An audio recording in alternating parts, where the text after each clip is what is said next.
I have another article for New Eastern Outlook. It is this one here, At the AI Race's Finishing Line, a world of abundance or automated dominance. Now, before I get into this topic, I mentioned in my previous video that I was going to talk about artificial intelligence, AI.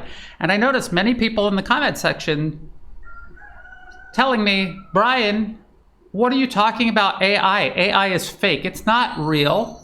It's just a gimmick. It's a capitalist gimmick. It's all pre-programmed computing. It's no different than what computers have been doing all along. And this is all a massive hallucination. This whole AI thing is a bubble, and it's not real. Now, it is a bubble in a certain sense, but not because AI isn't real. It's a bubble because this is what the West turns absolutely everything, whether it has value or not, into. It turns everything into a bubble. But AI most certainly is real. It is not pre-programmed computing. The machines are actually learning. They're using neural networks to do that learning. You can go online to websites for hobbyists, not even university level research or DARPA or dark projects in China. These are things you can go online, buy the components to, and you can build these robots that use neural networks to learn how to walk. And I will show you a video here. This is a robot that, when it's put together, it does not know how to walk, and it just moves around randomly. It uses neural networks to figure out what movement it makes actually moves it across the room. It has a objective that it is given, and it needs to learn how to achieve that objective. That is intelligence. It may not be human intelligence, but it is intelligence nonetheless. And you can see as the time progresses here, it learns how to walk more efficiently across the floor. And if you take that same basic concept, and these are things that you could build, in your own home workshop and experiment with. You can use neural networks, and you can make a robot learn how to walk across your table or across your floor. If you take this same basic concept, that is all they're doing with artificial intelligence. They're feeding it huge amounts of information. They're using neural networks, and they're giving it an end goal, and it works through this, and it has feedback, whether it's doing it successfully or unsuccessfully, and that is how it learns. And that is how human beings learn in a way. And by the way, I had a lot of people also in the comment section complain to me and say, only human beings are intelligent. We have no idea how human intelligence works, which isn't true. And what AI is doing is just a parlor trick. It is just pre-programmed computing. It's not real. But they are learning. And by the way, this robot learning how to walk across the room, this video here, is actually more than what humans do. Humans don't learn how to walk. Humans and every organism living on Earth today and that has ever learned also has pre-programmed behaviors, instincts built in. A human does not learn how to walk. My children, when they were 1, 2 years old and they started trying to stand up and walk, they weren't learning. They weren't listening to me about how to walk and walking.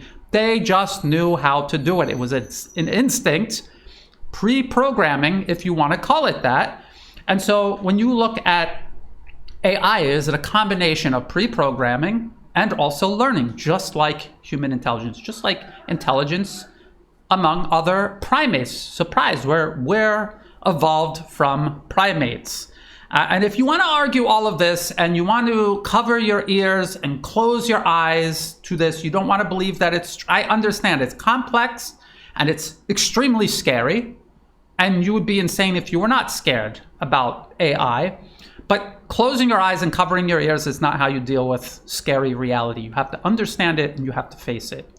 It's like sitting on railroad tracks with 3 other people, and one other guy says, I think I hear a freight train speeding down the tracks toward us. What should we do? And another guy says, oh, it's not a freight train. It's just thunder and light. That light you see coming towards us, it's just Venus bouncing off swamp gas or something. That's denial. There's a freight train speeding at you. You need to face that reality, however scary it is. You cannot allow fear to paralyze you, and you need to get off the tracks at a minimum. And if the train is out of control, like AI actually is, you need to figure out a way to try to help mitigate its progress down the tracks, going faster than it should be in a dangerous manner. So with that preamble in mind, I'm going to start reading the article. And again, you can post it in the comment sections, but I don't care. If you want to try to argue with me that AI isn't real, I'm an industrial designer. I have been working on physical projects my entire adult life, and I've worked on these projects before there was ever AI available to the public, and I work on these projects still as a hobby, just something to distract myself from the horrors of geopolitics. Sometimes I wish I could pretend it's not happening. And I use AI to work on these projects. And it takes projects that used to take me weeks or even sometimes months, and I can condense it all down and do it in a weekend. I can do projects that I used to have to go to people and have them help me with different parts, especially if it was like coding, programming, things like this.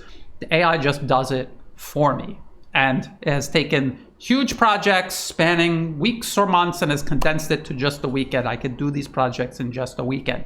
It is a tremendous power, which is why it's not just the US talking about using AI. It is also nations like China. Is China in on the scam? Are they creating a bubble? Is it fake and they're selling this fakery to their public as well? No, it is real. There's a real AI race taking place. And this is going to be the first of several articles I write about this topic. Now I'm going to get into it. As artificial intelligence continues to advance, an important but unnoticed debate is taking place within the halls of Western power and among a handful of billionaire business leaders and investors regarding the shape of the world to come as this technology permeates every aspect of modern civilization. And I want to show you a discussion, a frequent discussion podcast. Okay, this is billionaire Peter Diamandis. He has the Moonshots podcast. He has other billionaires and I guess you could say Western thought leaders in terms of AI and other emerging technology. And they sit there and they talk about all of this. And some of the people are involved in making these decisions, driving policy. They're directly involved in Western AI companies pushing the boundaries of artificial intelligence. They're having this discussion, and you can see the number of subscribers he has and the number of viewers for a topic that is this important and will be this formative to the shape of human civilization. And I'm not talking about decades from now, I'm talking about years from now. It's a very surprisingly small audience. And so when I say this is a conversation that's taking place and it's going mostly unnoticed, that's what I mean. These people are talking about these topics. You don't have to agree with them, but they're talking about important topics that most people are not even aware of, let alone are they weighing in on it. Western-based optimist, and Peter here, he is definitely an optimist, at least at face value. And I have a funny feeling he does believe in a lot of the things that he says, and I don't agree with everything that he says. And you don't have to approve of somebody overall to agree with certain things that they say. People have this problem too. They have someone like, say, Elon Musk, whose politics are utterly toxic and idiotic. It's just completely divorced from reality. And they hate him for that, and then they just hate everything he says and does beyond that. Even if he says something that makes sense or he's doing something that actually is making progress, they throw all of that out with his idiotic, toxic, racist politics. And that is a mistake. You have to remain free of emotions and objective regarding topics and also people. You should not obsess over a person and their personality. Listen to what they're saying and objectively sort out the good and the bad that they are saying. This is what we have to do to be rational here about all of this.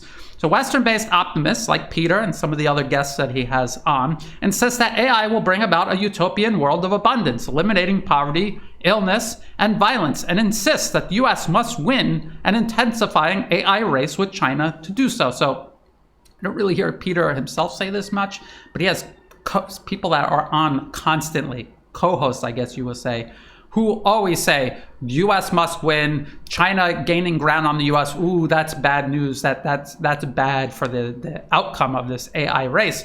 And I beg to differ, and I explain why. Paradoxically, it is the U.S. who has, in the past several decades, including throughout the entirety of this 21st century, perpetuated and even compounded existing poverty, illness, and violence stretching from Latin America to Central Asia and everywhere in between. Not to mention that inside the US itself, there's a huge violence problem, and the United States maintains the largest incarcerated population on planet Earth right now. No other nation even comes close. Not even China. China has 5 times the population of the US. It has a smaller prison population total than the US. We're not even talking about per 100,000. We're talking about total. The US has, in the last 26 years alone, invaded and destroyed entire nations, killing millions and displacing tens of millions, fleeing from the poverty, illness, and violence stemming from US-led war. And I would also extend that to US-led policies, sanctions, blockades, political interference, US-sponsored violence, and even terrorism inside these countries are all driving all of these things people like Peter say AI is going to eliminate. And then paradoxically saying the US needs to win the AI race to eliminate all of these horrible things when it is the US itself first and foremost perpetuating these things now in the 21st century, that simply doesn't add up. It doesn't make any sense. It's irrational. Even within US borders, these same interests have ravaged the American population through predatory economic practices, prioritizing profit and power over any semblance of societal or civilizational purpose. This has manifested itself as rotting infrastructure, inaccessible healthcare, unaffordable education, and the growing dearth of opportunities emerging from a society systemically exploited and neglected rather than built up and invested in. Somebody like Peter, who is a billionaire, and all of his friends who are billionaires, they're out of touch with what the ordinary American citizen is going through. They don't have to choose between paying their bills and going to see the doctor, even if they have insurance. They still can't afford the co-payments and also afford food and all the other things, cost of living, running out of control, forces them to spend huge amounts of money on. They don't face that. They don't understand it. One time I heard Peter in one of these podcasts talk about how he interviewed the faculty at a school. Maybe he has children, he's going to send them there. And he asked them if they were optimistic about the future and of AI. And more of them than not said they weren't optimistic. And he said he doesn't want those people teaching his children. For him, as a billionaire, of course he's optimistic. He is insulated from all of these horrible things ordinary Americans have to face day to day. These teachers at a school, not even a prestigious school, probably don't have that luxury. They probably don't have as much insulation between them and the reality of life in America as he does. It's unfair, and it kind of exposes how out of touch these people are, which is why they think the US needs to win this AI race in order to have a utopian future, and that if China somehow wins it, the future will be dystopian. For a Western-based billionaire, this reality may not be apparent because of the cocoon of luxury, comfort, and security immense wealth affords anyone, anywhere, but it is reality nonetheless. I talk to ordinary Americans. I don't talk to billionaires in the United States. And they're not optimistic about the future because there is nothing to be optimistic about. They are watching year to year to year everything in their personal life get worse. China, on the other hand, has already spent the last several decades lifting hundreds of millions of its own people out of poverty, improving healthcare, and eradicating violent crime within its borders long before AI became a practical reality. So even before AI made this utopian world a possible outcome, China was already working on doing this. So let's talk about China pursuing abundance, cooperation, and coexistence. I live in Asia. I am in Thailand. One of Thailand's neighbors is China. And the nation Thailand does most business with is China. The most people coming to Thailand to visit are Chinese people. I see with my own eyes the benefits China's rise has extended to Thailand versus before China began its rise this 21st century, when the West still more or less dominated Southeast Asia. It's like night and day. It's like a dark, endless night. Finally, there's the crack of dawn, and now daylight, and things are getting better. I've watched it. I've lived through it. Throughout the 21st century, China has not invaded a single nation nor participated in the sort of unilateral economic sanctions the US and its partners have used to target scores of nations around the globe with the explicit purpose of crushing economies and dividing and destroying populations to in turn induce what they refer to as regime change openly. That's what the US is openly doing right now, as a matter of fact. Instead, China has continued to rapidly build out its own infrastructure. And again, when I visited China back in 2006, 2007, they didn't have a single mile of high-speed rail. Today, they have the largest network of high-speed rail on planet Earth. How many miles of high-speed rail does the US have?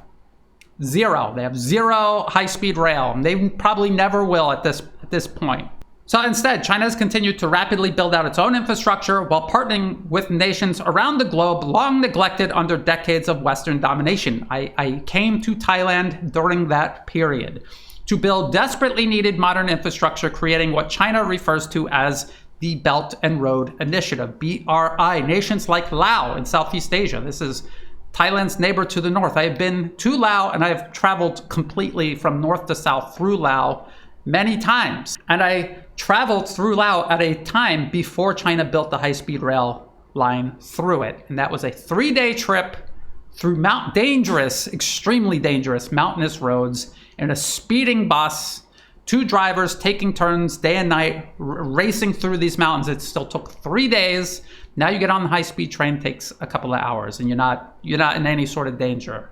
So nations like Laos in Southeast Asia, upon which the US dropped more bombs during the Vietnam War than the nation's total population. They dropped more bombs on Laos than there were actual human beings living in the country. And people are still being killed by unexploded ordnance in Laos to this day, dropped by the United States, not China. It received its first and only modern rail route, thanks to China's BRI, a high-speed rail line that has transformed the landlocked, impoverished nation into a logistics and tourism corridor between China and the rest of Southeast Asia. And now there's a high-speed rail line being built here in Thailand, together with China, and this will connect Thailand through Laos to China and its massive high-speed rail network. Is the United States doing anything like this anywhere on Earth or even within its own borders? The answer is no, not even close. They're not even lying to the public and saying anything like this will ever happen. Neighboring Thailand, which is where I live, I've lived in Thailand longer than I have lived in the United States at this point in my life, has also greatly benefited from the rise of China in profound ways. Decades of major non-NATO ally status with the US failed to provide, including expanding trade, tourism, manufacturing, infrastructure expansion, and technology transfers, rapidly modernizing Thailand at a pace US proxies in the region like the Philippines will never likely experience in the near or intermediate future. Nations like the Philippines used to literally be a US colony. They have been politically captured and controlled by the US for decades, up to and including right now. And it shows. They have a larger population than Thailand by far. They have a smaller GDP. And they don't have any of this development taking place. And when they did, for a very brief moment, begin working on infrastructure with China, the US swept in, overthrew the government, and then told the new government that they installed into power, the current government in the Philippines right now, cancel all of the projects, redirect national funding to military. Point missiles at China, who is the Philippines' by far largest, most important trade partner. Exports, imports, doesn't matter. Consumer costs for cars, computers, smartphones, and all other types of consumer and industrial electronics and equipment have plummeted across nations in Asia trading with China, empowering individuals, small businesses, and large enterprises alike to do more quickly and with less resources. I've watched healthcare get better and cheaper here in Thailand. Can anyone in the United States say that the same is happening for ordinary Americans there? No, they can't. And they can't say it about any nation the US has politically captured through elections or interference or just outright military-led regime change. They cannot say that about any of these countries the US has subjugated.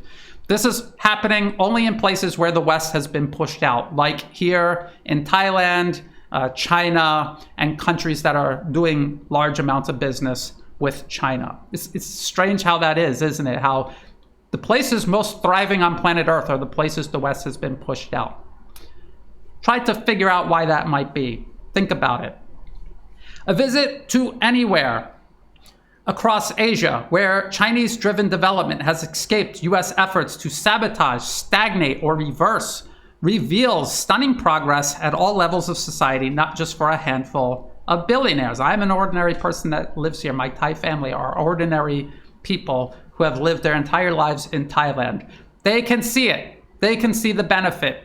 They enjoy the benefits of this rise. It has nothing to do with what the West has done. It's all to do with China's rise and the absence of the West and its interference, or at least the mitigation of it from year to year to where we are right now. Within China itself, government policy has focused on investing in the best interests of society, even at the cost of maximizing profits. China's network of high-speed rail lines is a perfect example of this. While the overall network turns a profit, there are entire lines that do not. And people say, why do they have high-speed rail lines that don't turn a profit? Because they're thinking in a much wider, bigger picture manner than people in the West, where absolutely everything has to turn a profit or it's not worth doing. These lines are maintained at a loss to contribute to the overall benefit of society and the economy in ways Western-style profit-driven market economics cannot and will not. In other words, China's organization overseeing the high-speed rail lines, maybe they're losing money on some of these lines, but the overall benefit of having this vast nationwide network, whether the lines are operating at a loss or at a profit, overall, it helps charge the economy overall. It's helping everyone become more prosperous, not just the shareholders of the rail company, the rail concern, which is why China nationalizes all of this, so that they can prioritize purpose over pure profit. Because if you do that, you're basically just a disease. You're just a disease trying to replicate yourself as much as possible, as fast as possible, with no big picture. A virus overtaking your body is not thinking about the big picture. It's not thinking about what happens when the host dies. They're not thinking about that. They're just blindly pursuing, like a tropism, basically, just pursuing this need to expand until there's nothing left to expand into. That is how the West has created its modern society. That is how they are running their business. There's no forethought, especially in a collective sense. And in some ways, they're not even thinking about their own selfish self-preservation, because they are so hyper-focused on profit and power. Chinese policies like the Healthy China 2030 initiative seek to invest in healthcare to deliberately extend the health span of its citizens through biotechnology and active anti-aging research, mirroring the ambitions of Western-based billionaire AI optimists, people like Peter. He talks about longevity all the time. China has a policy that is actively pursuing that. They're investing in the technology to do this and to benefit everyone in their society as a whole, not just a handful of investors, shareholders, and billionaires. But in ways Western governance and profit-driven market economics will never pursue, because of the immense profits that exist for preying on and exploiting human health problems rather than permanently solving them. So if you have a much healthier society, how does Big Pharma turn a profit, a constantly expanding profit, in a society where everyone is getting healthier and living longer and has fewer reasons to go to the hospital? How do you turn a profit? Which is why in the West, this is not happening on any sort of scale. You might have startups and investors toying with the idea, but it's not happening like it's happening in China. In China, here in Thailand, the governments are directly involved in lowering healthcare costs. If pharmaceutical companies refuse to make something accessible, they simply build a factory, nationalized factory, and they make it themselves, and they make it available at cost. So they can cover their costs, and that's it. Because they're putting the best interest of all of the people above the profit and power of a handful. Big pharma, for example, in the collective West. Very basic concepts. And I don't necessarily blame people who are born, raised, and have lived their entire lives in the West. They are immersed in this mindset. They don't understand. They have not stepped outside and looked from the outside in to see how absurd and irrational it is. From their point of view, it is the only perspective to have. It is the best perspective to have. Before I left the United States, that is what I thought.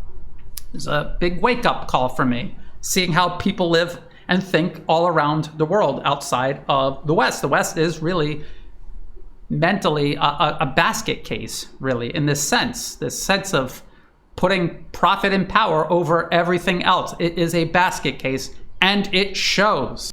Ironically, optimistic, abundance-seeking billionaires in the West, and again, I'm all for abundance. I believe in a future where we use all of these tools for abundance, universal abundance for all. And I'm not criticizing them. I think that is a great idea. I just think they're never going to achieve it with the approach and the mindset that they have. Ironically, optimistic, abundance-seeking billionaires in the West cheering for a U.S. victory in the ongoing AI race appear to have missed years of the U.S. accusing China of overcapacity, which should more honestly and accurately be called abundance. Abundance, the U.S. has taken active measures to try to sabotage, stagnate, and even reverse. So China, the reason why if you buy anything here in Thailand, the costs are so cheap is because of the overcapacity in China. It's just abundance. They have used high technology to advance manufacturing to the point where it costs next to nothing to make anything. They're just building huge amounts of it, and they're selling it at such large volumes that they're able to make money and still practically give it all away to everybody. That sounds like abundance to me. The US complains and says that's overcapacity because that undercuts the multinational, multi-billion-dollar corporations in the West that thrive and profit off of scarcity.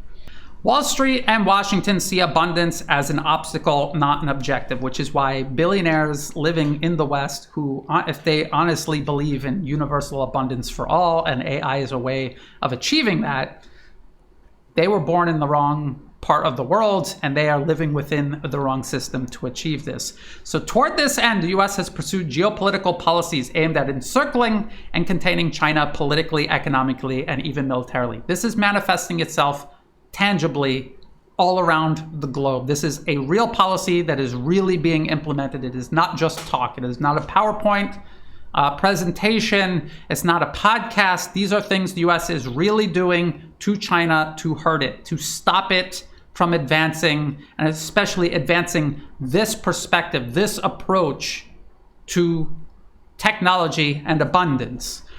The US maintains tens of thousands of troops closer to China than to America's own shores and has used its political capture, domination, and even military occupation of nations like Japan and the Philippines as a means of projecting military power both directly and by proxy against China within Chinese territory and along essential sea lanes required for Chinese commerce.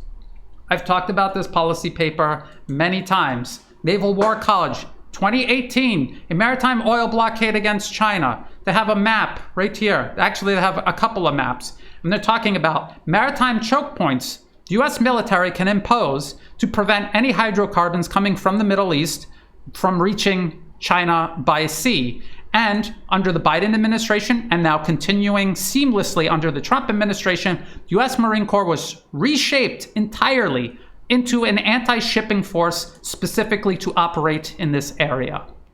This is happening already. This is already happening.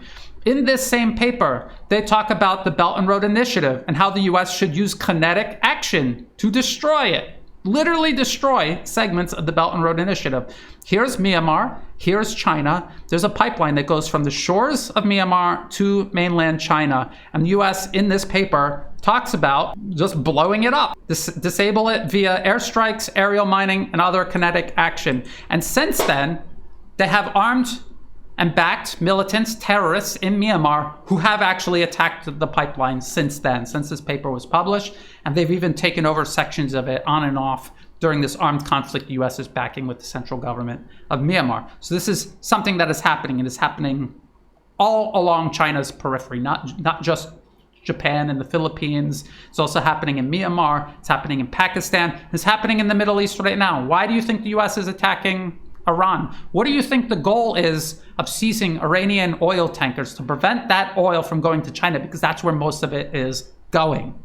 This is about strangling China and ensuring that the U.S. model of profit, power, and domination prevails as this transition enabled by AI technology takes place. That is what's going on. People need to wake up to that. So U.S. papers explicitly lay out plans for maritime blockades attacking the Chinese BRI, including through military strikes and mitigating Russia's ability to supply energy to China across their long, shared border, all as a means of economically strangling China itself. Since, and even long before such papers were published, the U.S. has actively executed these policies, including by reorganizing the U.S. Marine Corps. I just showed you that specifically into an anti-shipping force for implementing a maritime blockade in the Asia-Pacific region, by arming and backing militants both in Myanmar and Pakistan to physically attack Chinese BRI projects. I've shown you these articles a million times. It's been going on for years now.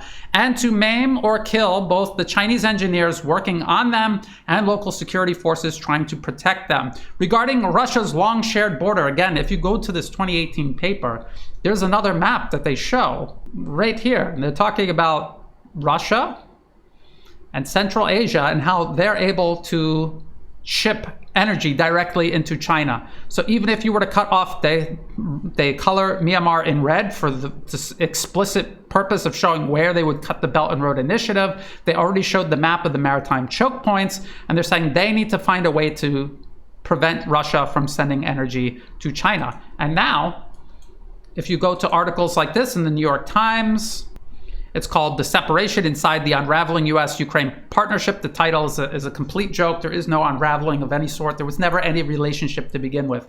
The U.S. took over Ukraine in 2014. End of story. They're not in a partnership with anybody. Everyone in Kiev answers to Washington. There is no agency in Kiev.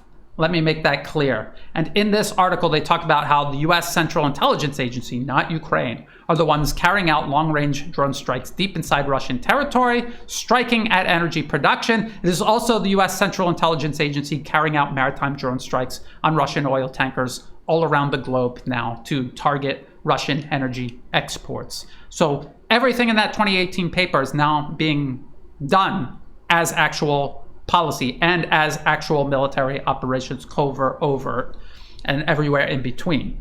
So regarding Russia's long shared border with China and the immense and growing amount of energy exports crossing over into China, the U.S. has admittedly been, and I'm referring to that New York Times article, they have been conducting long-range drone strikes on Russian energy production deep inside Russian territory, as well as maritime drone strikes on Russian energy exports, all as part of crippling Russia's ability to sustain its own economic stability and that of importers dependent on its energy production and exports, especially China. And people say, well, just because the New York Times says it doesn't mean it's true. We know these drone strikes are taking place inside Russia, and maritime drone strikes targeting Russian oil tankers. We know that's happening.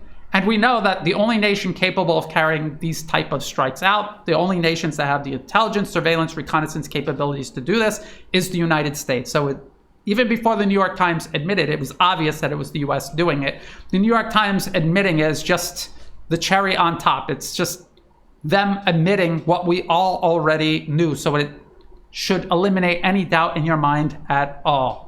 So I'm not just blindly believing the New York Times. I knew it was the U.S. doing it all along. Ukraine is not capable of doing any of this on its own. Spanning multiple U.S. presidential administrations, regardless of political party affiliation, concerted efforts have been made to constrain Chinese technological development, including through import bans on Chinese technology to cripple companies like Huawei. We saw this under the Biden administration, the first Trump administration, and through export bans on semiconductors and equipment used to manufacturing them, both as a means of hobbling Chinese technological development overall, but specifically to hinder China amid the current US-China AI race. So they are doing this for a multitude of reasons, but specifically to hobble China technologically in general and specifically in terms of AI. And much more obvious than all of these actions are the words of the US government itself. The US government, nobody talked about this. They put out last year, Winning the Race, America's AI Action Plan. And the first page, they're talking about unquestioned and unchallenged global technological dominance. They want AI for domination. They do not want it for universal abundance. Please wake up. If you are in a camp of the mind that AI should be used for universal abundance, it will never happen in the United States as it exists politically, in terms of corporate financier interests that drive everything that happens politically. President Trump didn't write this. Corporations and financial interests crafted this policy, and it's simply being presented to the public in this manner with Donald J. Trump's name stamped on it. It would have happened no matter who won the 2024 election. This AI action plan would look identical. It would have all of the core components this one has. This is so on the very first page, and I just showed you, it declares the US must win the AI race to achieve and maintain unquestioned and unchallenged global technological dominance. This is the very same unchallenged global technological dominance the US has already squandered and exploited, cutting this swath of death and destruction that I explained to you already, from Latin America to Central Asia and everywhere in between throughout the 21st century alone. In stark contrast to China, which has instead chosen to cooperate, construct, and coexist with the world around it. And again, you can see the tangible difference. I can tell you, and I have covered it for many years, what the US has been doing here in Thailand, dividing and destroying it socially and politically, and what China has been doing. Literally building infrastructure, modern cutting-edge infrastructure, making jobs, fueling tourism on a scale all Western countries combined cannot. This is what China has done versus what the United States has done. Tangible, you can see it with your eyes.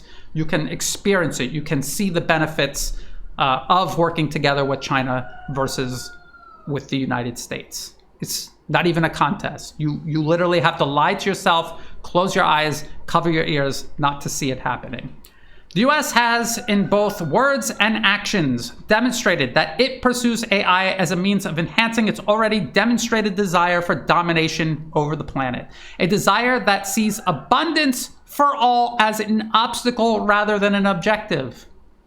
It will actively work against universal abundance. So these billionaires in the West, if they really do want abundance, again, they were born on the wrong side of the planet, and they need to think a little more clearly about all of this as it unfolds. And all of these AI companies that they talk about or are involved in, how they are already working with the US government to do this, no matter what the public rhetoric is they say in terms of pretending that they're not going to abuse this technology for war, for killing people, for domination rather than abundance.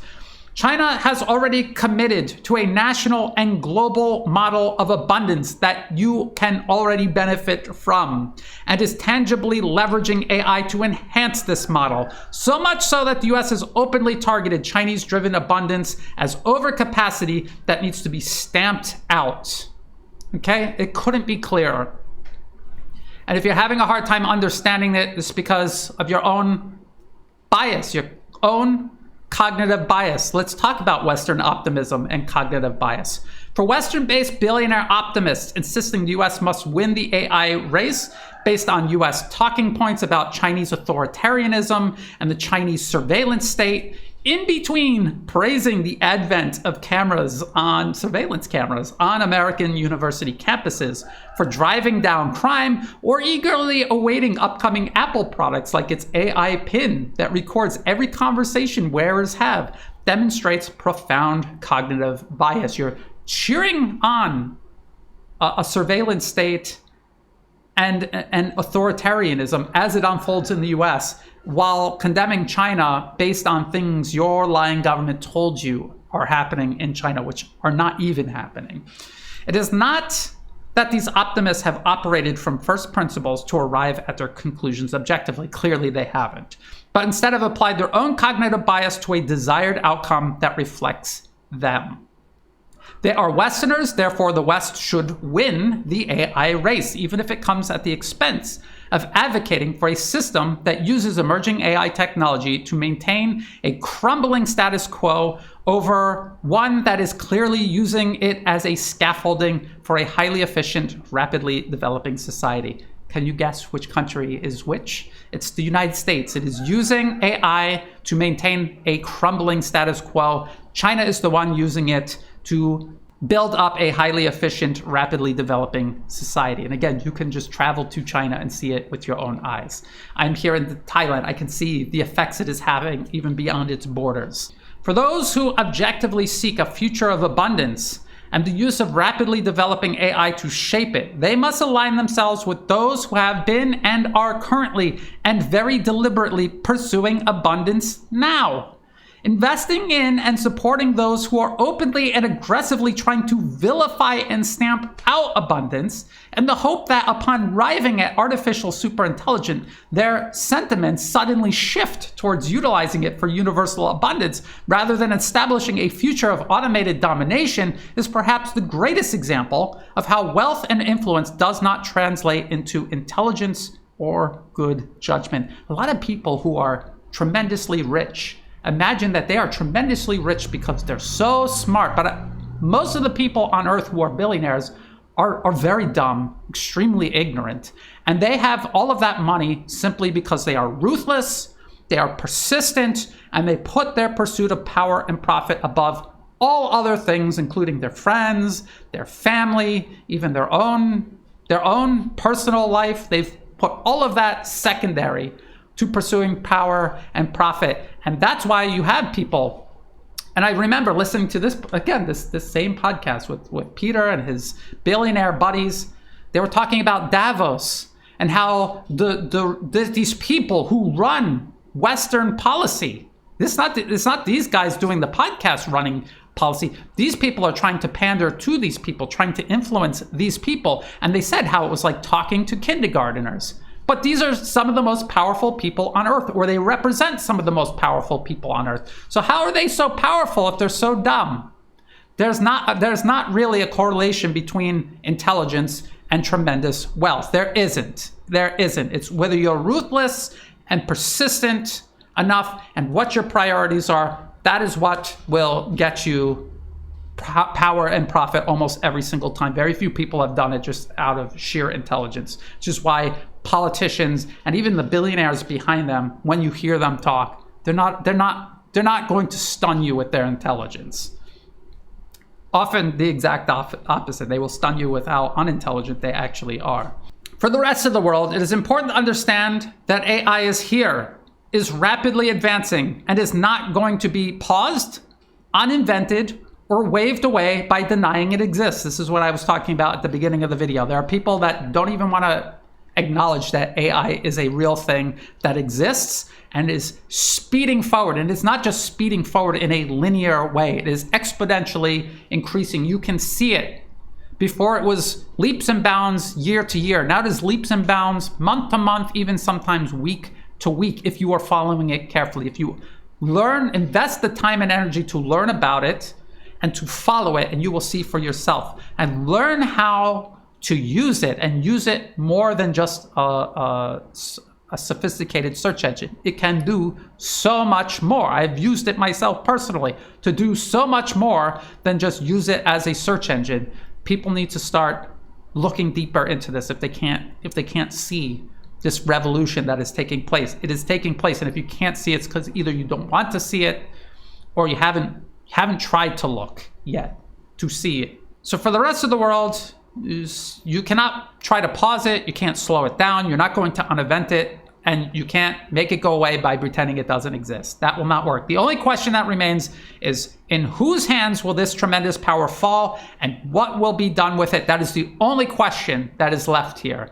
Will the US win the AI race and create a global order of automated domination, or will China and the multipolar world win this AI race and extend the universal abundance they are already creating for the world and that the US is actively trying to stamp out.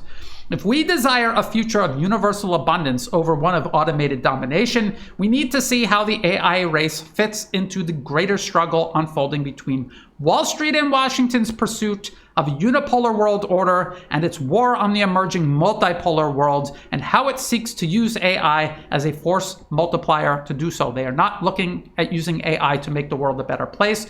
They're looking to use AI as a force multiplier to dominate the earth, to do more of what they have already done all throughout this 21st century. If you're a billionaire that lives in the US, you're insulated from what the US has done all around the world. I have heard grenades go off down the street here in Thailand, in Bangkok, during US-backed political unrest. They were backing violent, armed terrorists. They had war weapons. They were killing soldiers, police, and civilians in Bangkok. I could hear the grenades and the gunfire. That's how close it was to me. They burned down buildings that I used to walk past every single day. I had friends and colleagues who had to literally leave the country because their lives were in danger by these US-backed opposition figures who vowed to hunt them down. And they had to leave their friends, their family, their country for a year. They had to live overseas until things calmed down.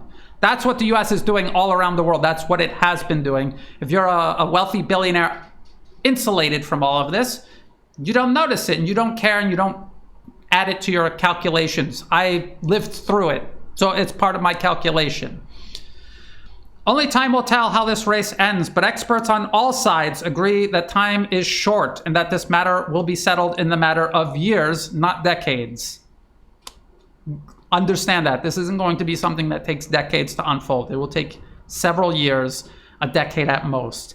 If this is true, every day counts, and that the time to debate and determine the future of AI and the world it will create must begin today. And that means no more pretending it doesn't exist, no more trying to downplay it or hand wave it away. We have to have this conversation now. We have to ask ourselves, AI is here. It is advancing rapidly. Whose hands is it going to fall into? And what kind of world are they going to create? And all you have to do is look at the last 26 years of just this 21st century alone. Look at what the US has done all around the planet. Look at what China has done all around. Look at what it has really done, not what the US has told you it has done. There's so many people in my comment sections who are like, Brian, I agree with you on everything about Russia, but I don't trust China. Have you been to China? Do you know anything about China beyond the racist garbage that you consume? Even across the entire alternative media, there's a whole section of the alternative media who are racist idiots. They hate China because they're not white. They like Russia because they're white. And that is the reason why they're going to vilify China, even though China and Russia are working so closely together, and you couldn't have one without the other, especially Russia. Its existence depends on China's support right now, more than ever. And historically, except for a very, very tiny historical anomaly during the Cold War, Russia and China have had a very constructive, long-lasting, century-spanning relationship together. They get along. They don't have the same racist hang-ups people in Europe and in the United States seem to have. And so if you feel that China is the problem and not the US, despite everything we can see with our own eyes is taking place all around the world today, that is a hang-up on your end. That's not because of reality or any sort of objective analysis that you've conducted. This is your own bias getting in the way of seeing reality. I'm going to have to talk a lot more about AI. There's so much more to talk about. I'm already working on another article talking about the AI arms race specifically. What is the US trying to do? What is China trying to do to win this race? What are the components of this race? Where does the United States have the advantage? Where does China have the advantage? I will be going into all of this when that article comes out, and of course I will do a video. If you thought this video was useful, please like and share. Think about subscribing. Doing these things costs absolutely nothing. It's completely free to do. It helps the channel grow. In the video description of every single video that I make are all of the links that I referenced while making the video, including the link to the article that I wrote, this one right here in New Eastern Outlook. In the video description below will also be all of the places you can find and follow my work. I'm on YouTube, Rumble, X, and Telegram. All of my videos go up on these platforms. I do not monetize any of them, so if ads pop up, feel free to skip them. If you do want to help support my work, please do so through Buy Me a Coffee and also Patreon. To everyone who has been helping out, whether it's a one-time donation, donations month to month, or if you have no resources to spare, and all you can do is like, share, post a kind comment, send a news tip, all of this is greatly appreciated. All of this together helps make this work possible. I thank you sincerely, and as always, thank you for watching.